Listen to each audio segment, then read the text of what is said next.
Hello guys welcome back to my new video. तपाईँहरू सबैजना सन्चै हुनुहुन्छ होला र म पनि एकदमै ठिक छु।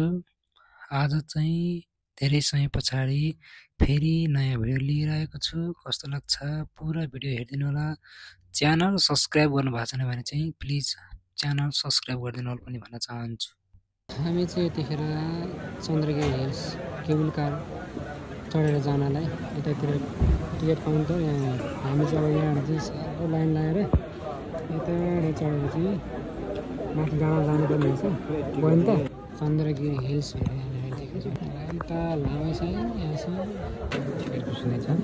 लाइन त कति हामी त आजै पुग्छ होला त डाँडामा। खै के भन्छ भन्छ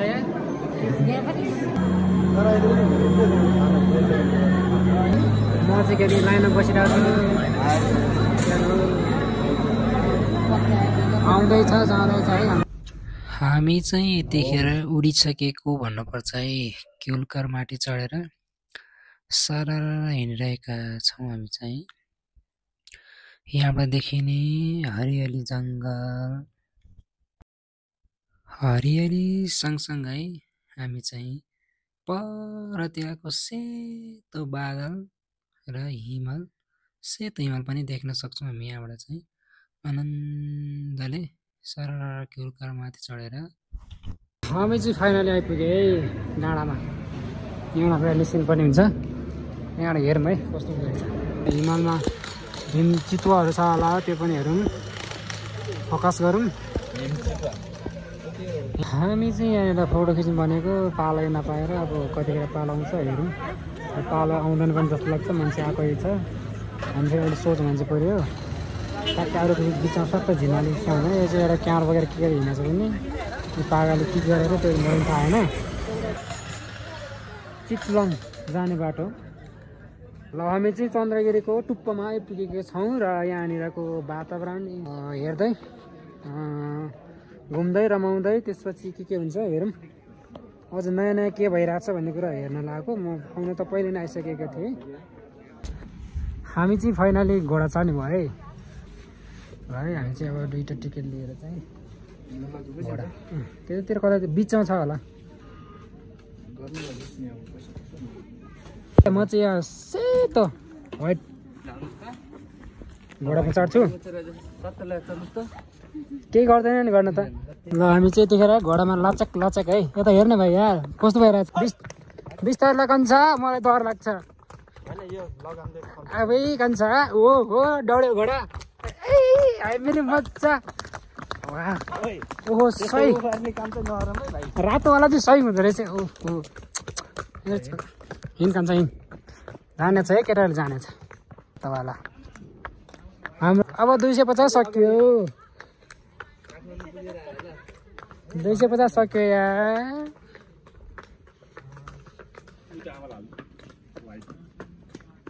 ल कस्तो अलि अगाडि हिँड्कन छ। लस हस् थ्याङ्क यू मेरो लाला। कस्तो ज्ञान दिएछ यिनीहरू यहाँ। हामी खाजा खाने भन्ने कुरा चाहिँ छ। हेरौँ हेरौँ मैले खाजा खाने बेलामा के हुन्छ र हामी कहाँनिर जाउँ त भन्ने कुरा थाहा छैन। गइसकेको छौँ हामीले चाहिँ। त्यसपछि अहिले नोकरीकुरी केटा नि 5 मिनट पछाडि खै एकैछिन 5 मिनट पछाडि चाहिँ हामी आफै लिन जानुपर्ने रे। यहाँको सिस्टम अनुसार अनि आफै लिन जाने हो, आफै खाने हो है। हामी आफै खाने हो। हामी आयो है हामीलाई हजुर आयो है। ए पास त यस्तो पनि छ। यो चाहिँ मेरो हो। यो चाहिँ यहाँ हेर ऊ ताल छ। के हो यो यार। बिग्रेर चाहिँ सबै ल्याएर झुन्ड्याउने हो कि होइन। यो भाग्य लक गरेर राखेको कि। ओके सही सही सही सही सर यति धेरै यार। अब चाहिँ हामी फाइनली जानुपर्ने हुन्छ। चिसो पनि लास्टै चिसो भइसकेको छ है। यहाँमा धेरै बस्यो भने नचल्ला जस्तो भइसकेको छ। अब अलि योभन्दा धेरै नै बस्यो भने झन् खत्रै होला जस्तो लाग्यो।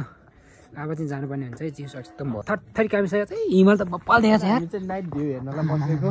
यहाँ हेर्न यार यस्तो कडा देखिन्छ हिमाल यार। Hello this is for Nepal. अब चाहिँ हामी यहाँनिर एक क्लिक फोटो हान्नुपर्ने हुन्छ, त्यसपछि लाग्नुपर्ने हुन्छ। यहाँ हामी अघि पालो कुर्दा कुर्दा पनि पाला होइन, यतिखेर चाहिँ पाला आउनु जस्तो छ। यहाँको भ्यू चाहिँ यसरी देखिन्छ है। कस्तो ब्युटिफुल जम गर्दाखेरि यस्तो देखिन्छ। यहाँले चाहिँ पुरै मलाई हान्दैछ क्या मान्छेहरू सबै जाने क्रममा छ है। यहाँ सबै हेरेको छ चिसो, कस्तो चिसो हुँदैछ यहाँनिर। हाम्रो पालो आयो क्या ल, अब यसको फोटो खिच्नु पालो ल। ठिक छ, अब फोटो हाल्नु ल। अब हिँडेको हामी यहाँबाट सातटा छिर्नुपर्छ ल है, बिस्तारै छिर्नु है त। हामी चाहिँ फाइनल आइपुग्यो तलतिर। यस्तो छ है, बेलुका बेलुका भइसकेको छ यहाँ हाम्रो। त्यहाँ आएको हामी चाहिँ अहिले टाढामध्ये जानुपर्ने हुन्छ।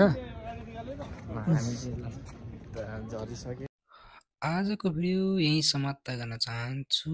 फेरि अर्को नयाँ भिडियोमा भेटौँला। च्यानल सब्सक्राइब गर्न चाहिँ नभुल्नुहोला। By by.